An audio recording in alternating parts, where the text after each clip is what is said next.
नमस्कार दोस्तों, Navendu astrology channel में आपका स्वागत है। बेल घंटी को दबाइए और चैनल को सब्सक्राइब कीजिए। सॉरी, ऑडियो बटन म्यूट पे रह गया था, इसलिए मुझे वो वीडियो डिलीट करना पड़ा और मैं नए सिरे से फिर से ये वीडियो बना रहा हूँ।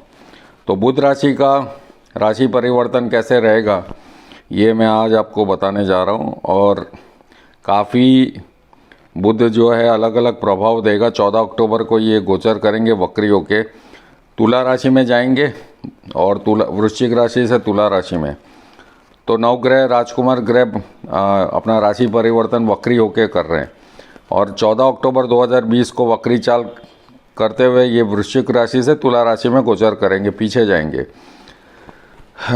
वैसे देखा जाता है कि बुध के नक्षत्र जो हैं वो बेसिकली अश्लेषा, ज्येष्ठा और रेवती हैं। और हिंदी ग्रह में बुध ग्रह को बुद्धि, तर्क, संवाद, चतुर का मित्र का कारक प्लैनेट माना जाता है। बुध का वर्ण हरा है और पन्ना इसका रतन है। और मंगल, केतु, शनि, राहु के साथ अगर बुध बैठता है तो अशुभ प्रभाव देता है। वहीं बुध अगर गुरु, शुक्र और बलि चंद्रमा के साथ बैठता है तो शुभ प्रभाव देता है। तो आइए जानते हैं कि मेष राशि से लेके मीन राशि तक क्या ये गोचर होगा। 14 अक्टूबर 2020 को बुध का तुला राशि में सुबह 6 बज के अपने गोचर करेगा, जबकि इसके बाद मार्गी होकर 3 नवंबर 2020 को रात के 10:46 पर ये वृश्चिक राशि में वापस आएगा। काफ़ी परेशानियां आने वाली है क्योंकि वक्री होकर ये अपनी नीच की राशि में जा रहा है। मेष राशि में आपके राशि से तीसरे और छठे भाव का स्वामी बुध इस गोचर के दौरान वक्री अवस्था में सप्तम भाव में गोचर करेगा। Married life, partnership, daily wages का घर होता है 7th हाउस। सोच समझ के अपना पार्टनरशिप डीड साइन कीजिए। शादीशुदा लाइफ में उतार चढ़ाव देखने को मिलेगा। इसके अलावा आप पार्टनरशिप का बिजनेस कर रहे हैं तो आपके साझेदार से लड़ाई झगड़े के योग बनते हैं। रिश्ते में दूरियां हो सकती हैं, खुद को संभाल के चलाएं। सोच समझ के कोई भी पेपर साइन कीजिए। यदि शादी का बंधन बनना चाहते हैं तो टाल दें एटलीस्ट 45 डेज। नियमित रूप से विष्णु शास्त्र नाम का जप करें। वृषभ राशि के लिए बुध आपकी राशि के लिए दूसरे और 5वें भाव का स्वामी है और इस गोचर के दौरान आप अपनी वक्र अवस्था में वो आप 6th हाउस में प्रवेश करेगा। छठे भाव में जीवन का संघर्ष, ऋण, रिपु, रोग का घर गिना जाता है। कंपटीशन, रोग, प्रतिरोधक क्षमता, शादी विवाह में डाइवर्स के केस ये होते हैं। ये अच्छे संकेत नहीं है। बुध वाणी का कारक होता है। इस समय बुध का इस भाव में जाना मैरिड लाइफ में काफ़ी तूफान लेके आएगा वृषभ राशि वालों के लिए। और अपनी बातों को निकालने के लिए आपको लॉजिक होना है, झूठ नहीं बोलना है और लोगों के ताने बानों से बहुत सोच समझ के चले। आर्थिक तंगी का भी सामना आपको, मनी क्राइसिस आएगी। पैसे उधारी में दिए तो भूल जाइए, वापस नहीं आएंगे। तुलसी को पौधा जहाँ है वहाँ पानी चढ़ाइए। मिथुन राशि की बात करें, आपकी राशि का स्वामी साथ साथ होके चतुर्भाव का स्वामी के गोचर में जाएगा। आपकी राशि का स्वामी होने के साथ साथ आपकी चतुर्भाव का स्वामी बुध ग्रह आपके इस गोचर के दौरान वक्री गति से पंचम भाव में जाएगा। कुंडली में इस भाव का संतान और बुद्धि का भाव से भी जाना जाता है। इस भाव से रोमांच, संतान, क्रिएटिविटी, बौद्धिक क्षमता, ऐसे 9 अक्षरों को देखा जाता है। दाम्पत्य जीवन में वक्री बुध के गोचर दौरान आपको संतान के साथ समय बिताने का समय मिलेगा। वहीं ज्योतिष में कुंडली के पंचम भाव से रोमांस और प्रेम का भी ज्ञात होता है। इसलिए वक्री बुध के गोचर के दौरान आप अपने प्रियतमा से अपनी भावना का व्यक्त, इससे आपकी प्रेमी नाराज़ हो सकती हैं। यहीं आपके सिंगल रहने की बात है तो शादी का योग टाल दीजिए क्योंकि खराब समय है। इस समय किसी कार्य को पूर्ण करने के लिए बहुत सोच समझ के अपना कार्य करिए, नन्ना था वो खराब ही रहेगा और वो कभी कार्य पूरा नहीं होगा। उपाय में आप गाय को हरा चारा खिलाएं। कर्क राशि की बात करें, बुध आपकी कुंडली में 12वें और तीसरे भाव का स्वामी है। इस गोचर के दौरान आपके चतुर्भाव में गोचर करेगा। कुंडली के चौथे भाव में माँ का सुख कहा जाता है। इस भाव से माता जीवन और हायर एजुकेशन को भी देखा जाता है। इस दौरान कार्य क्षेत्र में पूरा करने के लिए परेशानियां हो सकती है। माँ की हेल्थ खराब हो सकती है। आप दोनों के रिश्तों में खटास आ सकती है। आपके कलीग्स जो ऑफिस में काम करते हैं उनके साथ आपकी तू मैं हो सकती है। पत्नी से तू मैं हो सकती है और आपकी मदर की वजह से आपके और आपके वाइफ के बीच में तकरार हो सकती है। सेहत बिगड़ सकती है, श्वास के संबंधी चीज़ें हो सकती हैं। खान पीन में ध्यान रखें, चांदी के गिलास में पानी पिए।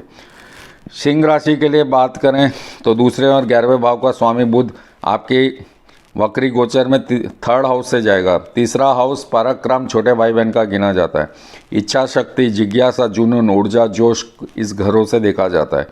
बुध की यह स्थिति कार्य क्षेत्र में आपको अधिक मेहनत करवाने के लिए इच्छा अनुसार फल देगी। शब्दों के ऊपर ध्यान रखें, बोलने के ऊपर ध्यान रखें, भाई बहनों से तालमेल अच्छा बना के रखें, दूरी और कॉमर्शियल जगह पे जहाँ भी आप जाएं अपने पैसों का भी हाल रखें, आपके पैसे चोरी हो सकते हैं। भगवान गणेशा को दुर्वासा चढ़ाएं। कन्या राशि की बात करें तो आपके गोचर में ये 2य भाव से प्रवेश करेगा। दूसरे भाव में व्यक्ति का परिवार, वाणी, शिक्षा, बोलने का बोलचाल, खान पीन सब देखा जाता है। कुछ समस्याएं उत्पन्न होंगी, मानसिक परेशानियां जूझना पड़ सकता है, आर्थिक रूप से धन का प्रॉब्लम आ सकता है। सोच समझ के खर्च करें, सेविंग करें। और व्यापारी जातक यदि आप नया निवेश करना चाहते हैं तो टाल दें फिलहाल। सेहत के लिहाज से थोड़ी परेशानी बढ़ेगी, पेट के रोग बढ़ सकते हैं। गौ माता को हरा चारा खिलाएं। तुला राशि के लिए 12वें तथा 9वें भाव का स्वामी बुध इस तरह प्रथम भाव में जाएगा, यानी आप खुद, आपका लग्नेश यानी आप खुद हैं, आपकी एनर्जेटिक, आपका इम्यून पावर सिस्टम जाना जाता है। वक्री बुध का गोचर आपके लिए काफ़ी उथल पुथल वाला रहेगा, क्योंकि इस टाइम पे आपको अधिक सतर्कता होकर चलना पड़ेगा। आपकी हेल्थ खराब हो सकती है। एक कदम आपको बार बार एक काम करने के लिए आपको बार बार कई बार रिपीटेशन करना पड़ सकता है। आपको बहुत मानसिक तनाव बढ़ेगा। यात्राओं पर जाने का अवसर मिलेगा, पर वो यात्राएं टाल दे, उसका कोई फ्रूट नहीं मिलेगा। छोटी कन्याओं को मिठाई बांटे, उनका आशीर्वाद लें। वृश्चिक राशि के लिए एकादश भाव का स्वामी बुध गोचर इस समय राशि के 12वें भाव में 12th हाउस में करेगा। ये भाव खर्च, हानि, मोक्ष आदि के लिए देखा जाता है। इस गोचर के दौरान वक्री बुध मिक्स फल देगा। इस दौरान आप कई यात्राएं करने का मौका भी मिलेगा। हालांकि यात्रा से बचने के लिए आपको बेहतर और रहेगा। हानि के योग बनते हैं, ज़्यादा फायदे से कम। विपरीत परिस्थितियों से गुजरना पड़ सकता है। हॉस्पिटलाइजेशन के योग बनते हैं। खर्चा, सडनली कोई खर्चा हॉस्पिटलाइजेशन के एक्सपेंडिचर पे आ सकता है, और आपका कोई ऑपरेशन के भी योग बनते हैं। कार्यस्थल पे आपको कलीग के साथ विद्रोह देखना पड़ सकता है। सोच समझ के चलिए। आपका भगवान कृष्ण, देवी राधा की उपासना करें। धनु राशि की बात करें तो ये आपके 11वें भाव से होके जाएगा। इस भाव में आय, जीवन में प्राप्त होने वाली सुख सुविधा, बड़े भाई बहन और उनका कंफर्ट्स देखा जाता है। इस दौरान आपको लाभ होने के साथ साथ सामाजिक सम्मान मिलेगा। कार्य क्षेत्र में आपकी मेहनत बढ़ेगी, अच्छे मौके मिलेंगे, लेकिन मनी क्राइसिस रहेगा। यह गोचर आपकी मुलाकात पुराने मित्रों से भी करवा सकता है, और इस समय वक्री बुध तुला राशि में विराजमान होगा, और इसका शुभ प्रभाव आपको थोड़ा प्रमोशन के रूप में मिल सकता है। किन्नरों को भोजन कराएं। मकर राशि की बात करें तो ये 10वें भाव में होकर आपके लिए निकलेगा। प्रोफेशनल, पिता की स्थिति, राजनीति और जीवन के लक्ष्यों की कर्म भाव गिना जाता है। इस समय आपकी पूर्ण मेहनत अनुसार आपको फल प्राप्त होंगे, और इस दौरान सफलतापूर्वक पूरे कहा जा सकता है गोचर आप नई नई टेक्नोलॉजी के अंदर कोर्स सीखेंगे। इसके अलावा आप कंपटीशन में भी उतरेंगे, और पिता के साथ संबंध आपके थोड़े से खराब हो सकते हैं। वाणी के ऊपर संयम रखें। शनि के हैं, लेजी बढ़ सकता है और फालतू का खर्चा कर सकते हैं। रोजाना कपूर घर में जलाएं। कुंभ राशि की बात करें, आपके राशि के गोचर में ये 9वें भाव से होके गुजरेगा। यह धर्म, गुरु, भाग्य, तीर्थस्थल, सिद्धांतों का विचार का घर गिना जाता है। भाव वक्री बुध के तुला में गोचर दौरान आपको बेहद शुभ रहेगा। धार्मिक स्थलों और तीर्थ स्थलों की यात्रा करने का मौका मिले तो कीजिए, लेकिन ज़्यादा नहीं। कलीग ऑफिस में तू मैं कर सकते हैं, उनसे शांति से बात कीजिए। और जीवन साथी के साथ कुछ समय बिताने का मौका भी मिलेगा, लेकिन उसमें भी लड़ाई झगड़ के योग बनते हैं। और आप हो सके तो ज़रूरतमंद को स्कूल का कोई सामान बांट दे स्टूडेंट्स को।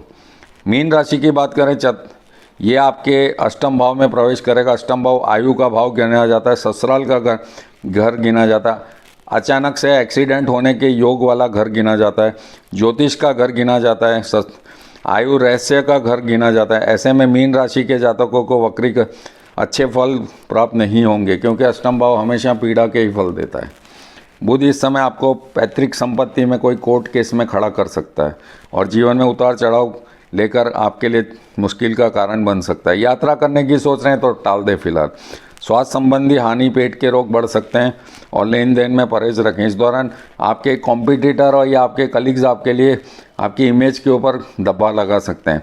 पत्नी के साथ भी बहुत सारे लड़ाई झगड़े के योग बनेंगे। और आपने टैक्स नहीं भरा तो गवर्नमेंट से आपको टैक्स का समन आ सकता है, इनकम टैक्स से आ सकता है। डाइवर्स का केस चल रहा है तो कोर्ट का समन आ सकता है। और कोई नई चीज़ आप करने की सोच रहे हैं तो फिलहाल टाल दें।